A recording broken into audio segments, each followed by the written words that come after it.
السلام عليكم. النهارده هنعمل نوع بسكويت حلو قوي.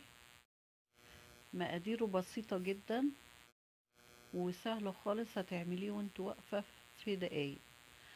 هنجيب كوبايتين دقيق وهنحط لها رشة ملح. الحقيقة الملح ده حلو قوي النوع بتاعه. يعني الازازة بتقعد معاكي فترة طويلة من نوع الملح الحلو اللي مش بتحتاجي يعني منه كتير، يعني اما بتيجي تحيقي الاكل. احنا قلنا هنا رشة ملح على كوبايتين دقيق، معلقة بيكنج باودر صغيرة، وهنحط عليه وهنقلبهم مع بعض كده.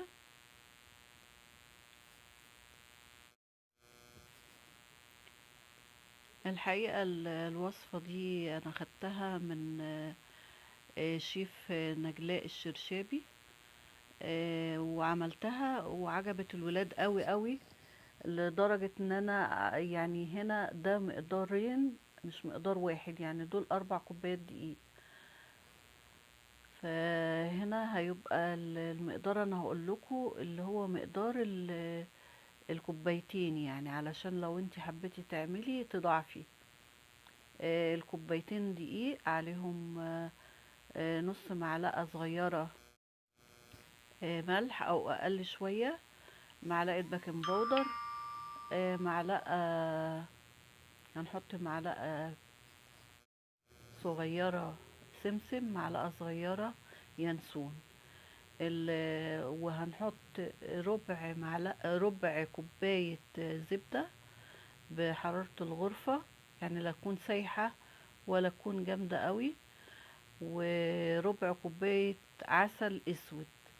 ايوه، البسكويت ده بيتعمل بالعسل الاسود. وهنحط بيضة، وهتحطي حاجة بسيطة كده من الفانيليا، او باكو يعني فانيليا صغير. هنا انا حطيت بيضتين لان انا زي ما قلت لكم انا عامله مقدارين. لكن المقدار الواحد بتحطي بيضه واحده، ومعلقه ينسون صغيره، ومعلقه سمسم صغيره، ورشه ملح، ومعلقه بيكنج باودر صغيره برضو. آه، وهنبتدي بقى نعجن. مش هتعجني يعني، يا دوبك هتلمي العجينه بس، وهتكوريها كور صغيرة كده، وهتدوسي عليها بسيط كده وهترصيها. بتعمليها يعني كور صغننة خالص قد الليمونة الكبيرة كده. بتروحي مكوراها وحطها في الصينية. بتدهني الصينية سمنة كده بسيط خالص خالص، وبتروحي حطاها.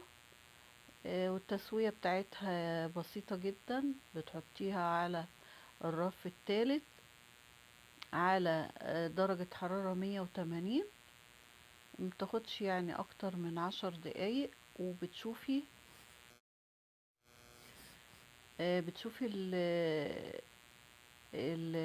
البسكويتة كده من تحت، لقيتيها احمرت بتروحي مطلعاها. حتى لو لقيتيها طرية شوية كده هتسيبيها شوية هتنشف. جربوه يا جماعة، والله هيعجبكم جدا ومغذي. بس هو البسكويت ده ما ينفعش الا بالزبدة، يعني ما ينفعش بالزيت ولا بسمنة ولا بأي حاجة غير الزبدة. بيبقى طعمه جميل جدا، ولو عملتوه مش يعني هتجربوه على طول، هتعملوه على طول. شوفي يا ده، يعني مجرد ما انتي لفتي العجينة كده بتبقى جامدة كده شوية، علشان احنا طبعا في الشتاء. والزبدة مش بتبقى سايحة ولا اي حاجة، انتي يا دوبك بتلميها كده. لكن اول ما بتيجي تقطعي الحتة بتلفيها كده، بتلاقيها اتشكلت معاكي على طول. لو لقيتي الجناب شقاق اتعملت، يعني ما فيهاش اي مشكله. شوفي هي قد ايه، قد الليمونه كده، الليمونه الكبيره. وتروحي حطاها وبتدوسي عليها بسيط كده، وهي في ايدك بتدوسي عليها، مش في الصاج. هي بتبقى العجينه بتاعتها بتبقى جامده كده شويه. تبقاش سايبة يعني، لان انتي ما بتحطيش لا مية ولا اي حاجة. بترصيه كده، بيطلع لك ال الكوبايتين مقدارها، بتطلع لك كمية حلوة ومغذية وحلو. جربوه كده وقولوا لي كده في التعليقات انتوا جربتوه ولا لا، والنتيجة معاكم ايه.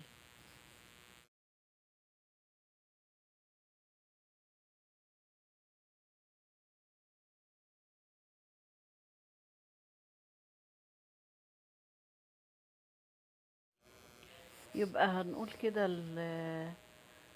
المقادير بتاعة البسكويت اللي بالعسل الاسود ده تاني. كوبايتين دقيق، معلقة صغيرة بيكنج باودر، ربع عسل اسود، ربع كوباية بنفس الكوباية بتاعة اللي احنا عملنا بيها الدقيق. ربع كوباية احنا قلنا عسل اسود، ربع كوباية زبدة بدرجة حرارة الغرفة، معلقة صغيرة ينسون، معلقة صغيرة سمسم. دي المقادير بتاعتها، ورشة ملح. دي المقادير بتاعت البسكويت بالعسل الاسود. اتمنى ان انتوا تجربوه وتقولوا لي في التعليقات عجبت الولاد ولا لا.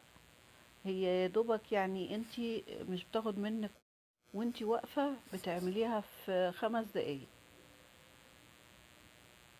اتمنى ان الفيديوهات بتاعتنا تعجبكم، واشوف وشكوا على خير.